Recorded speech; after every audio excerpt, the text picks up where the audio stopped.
Bon, Stéphane, je voulais parler de Byron Trump, mais là, juste avant les négos, vu des États-Unis, est-ce qu'on peut gagner? Est-ce qu'on peut en arriver à une entente? Est-ce que les Américains s'en sacent complètement ou au contraire, sont remontés puis ils en ont contre Trump ou contre le Canada? Beaucoup d'éléments dans ta question. Je te dirais que les médias américains, ceux que nous lisons en particulier au Canada aujourd'hui, M. Blanchet citait le New York Times, couvrent de très près cette nouvelle guerre commerciale, comme rarement on parle du Canada. On en parle ici en France. Demain, je ferai un long plateau sur ces enjeux-là parce qu'évidemment, partout en Europe, on regarde ce que le Canada fait. Est-ce que c'est la bonne méthode ou au contraire, est-ce qu'on voudra laisser le capitaine Canada partir tout seul avec les troupes qui font de très loin bravo, bravo, bravo, mais qui surtout ne veulent pas amorcer avec les États-Unis une guerre commerciale?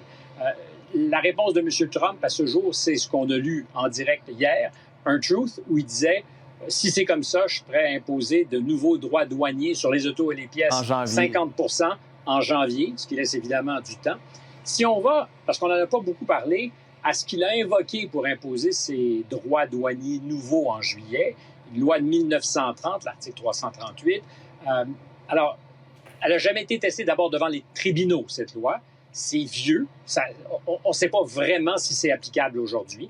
Le Canada a choisi de ne pas se battre devant les tribunaux parce que c'est long, c'est arbitraire et que politiquement, tu veux montrer que tu es capable de répondre et que tu ne laisseras pas l'initiative à des tribunaux qui ne sont pas les tiens. Américain. Mais est-ce que une organisation de patrons, est-ce que des gens qui ont des relations d'affaires avec le Canada voudront tester la loi et sa validité? C'est une possibilité. Mais si j'en parle, c'est qu'il y a une petite technicité dans celle-ci. Alors, on dit qu'un président aurait le pouvoir, comme il l'a fait, de taxer, d'imposer des droits de douane jusqu'à hauteur de 50 % contre un pays qui aurait des pratiques commerciales discriminatoires à l'endroit d'entreprises américaines. Cette démonstration n'a pas été parfaitement faite, mais Donald Trump est allé sur les tablettes, il a fait « non, OK, on prend ça ». En fait, Scott Bessent et son équipe ont fait ça, et pas que, les gens au commerce aussi.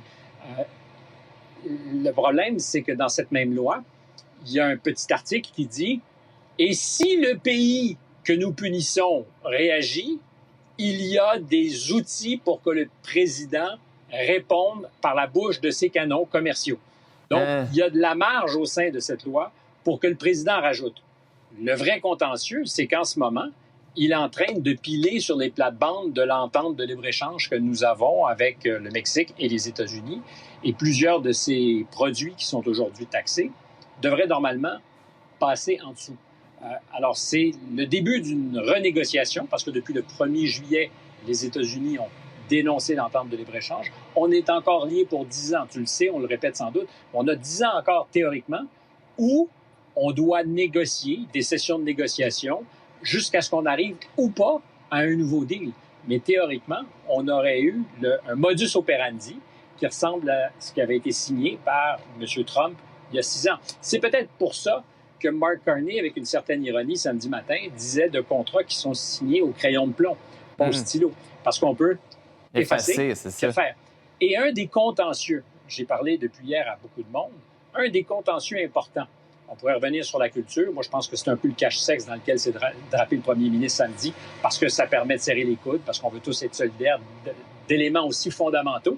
Ouais. Mais on négociait d'abord du commerce. Mais un des vrais soucis, c'était que les Américains disaient on signe, mais à aucun moment disaient cette signature nous engage pour l'avenir. C'est ça. C'est-à-dire que Donald Trump était prêt à dire, ou son équipe, c'est bon, mais si dans 6 mois on a une autre opinion, le deal ne tiendra plus. C'est ça.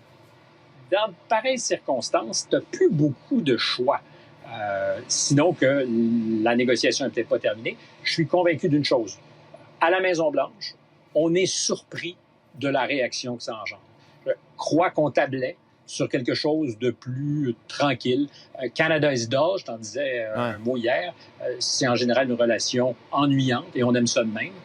Mais ce n'est pas ennuyant et ça fait se chauffer beaucoup de monde qui n'ont pas l'habitude de parler des relations bilatérales. Ils m'appelleront la prochaine fois si jamais ils veulent savoir comment on va réagir. J'ai un peu le pouls de la population des fois. L'Iran qui menace le fils de Donald Trump. Je montrais la vidéo tantôt, Byron.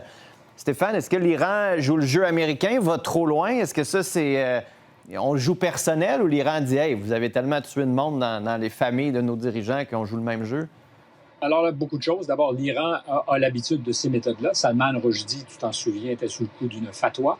Je parle de romancier britannique, l'auteur, qui vit aux États-Unis, britannique, protégé pendant 20 ans par des policiers, qui, à un moment donné, n'a plus eu cette protection parce qu'on estimait que la fatwa avait été élevée. Pour autant, un fou déséquilibré lors d'un festival littéraire, pas très loin de chez nous, dans l'État de New York, il était en présentation sur une scène, est monté à l'assaut avec un couteau. Il est borgne aujourd'hui. Il a failli perdre la vie. Donc, quand tu as une fatwa, quand on dit on veut ta tête, même si la fatwa est élevée, ça ne veut pas dire que tu es en sécurité. Alors, le baron Trump, la relève Baron Trump, on a mis sa tête à prix pour 10 millions de dollars avec une vidéo à l'appui. C'est une forme d'intimidation. C'est la suite logique de ce dont on parlait, cette idée qu'on allait porter le conflit sur le territoire de l'ennemi, avec, dans la vidéo, toutes sortes de détails très précis. On a géolocalisé là où il est à l'école. Alors, en soi, c'est pas exceptionnel. Si tu sais la tour dans laquelle, à l'université où il est probable qu'il aille à des cours, tu dis les coordonnées sont à trouver. Ceci étant dit, ils prétendent qu'une jeune femme s'est rendue à ses côtés et que celle-ci aurait pu être sous l'influence de l'Iran. Donc, on peut s'approcher de lui. 10 millions, encore une fois, pour sa tête. C'est un message très fort. Depuis janvier 2020, depuis que l'administration de M. Trump avait éliminé, tué le général Soleimani, c'était en Irak, mais c'est un général pour autant responsable de tous les mandataires, comme les Houthis et toutes ces armées. Le Hamas, le Hezbollah. Le Hezbollah, c'est lui qui était un peu le patron de ces satellites de l'Iran. On l'avait éliminé, ça avait piqué au vif les Iraniens, et depuis, plusieurs dignitaires généraux, John Bolton, qui était au Conseil national de sécurité de M. Trump, étaient, dit-on, menacés parce que les Iraniens avaient mis leur tête à prix. Donc, protégés aussi. Il faut voir que Donald Trump, qui n'aime pas John Bolton, lui a enlevé sa sécurité depuis. Ouais. Le général Milley, même chose, qui était le chef d'état-major. Mais ils sont toujours en vie. Là. Ça ne veut pas dire que comme leur tête est à prix, Byron va mourir nécessairement. Je ne te dis pas ça. Je te dis que je ne pourrais que prendre sérieusement ce genre de menace, ne serait-ce que parce que 30 quelques années plus tard, quelqu'un s'est attaqué à Salman Rushdie, parce qu'on sait qu'à Londres, probablement, un général américain qui était de passage se serait retrouvé proche dans le collimateur des Iraniens. C'est une information qui a circulé. On ne veut pas en parler, puis je comprends que les autorités ne veuillent pas parler des risques que courent les officiels américains, mais ça change la game. Et rappelons en terminant que le président Trump et les Israéliens ont tué l'ayatollah Khamenei, mais sa fille, son gendre, sa petite-fille, et que son fils, aujourd'hui, n'a pas été vu. C'est théoriquement le nouveau patron, mais il a été blessé dans le même attentat. Alors, c'est personnel pour les Iraniens, bien entendu. Stéphane, on se reparlera demain, notamment de cette primaire en Caroline du Sud qu'on surveille très près avec la sœur de Lindsey Graham. Toujours un plaisir de te parler. Merci de ta flexibilité. À demain. Salut.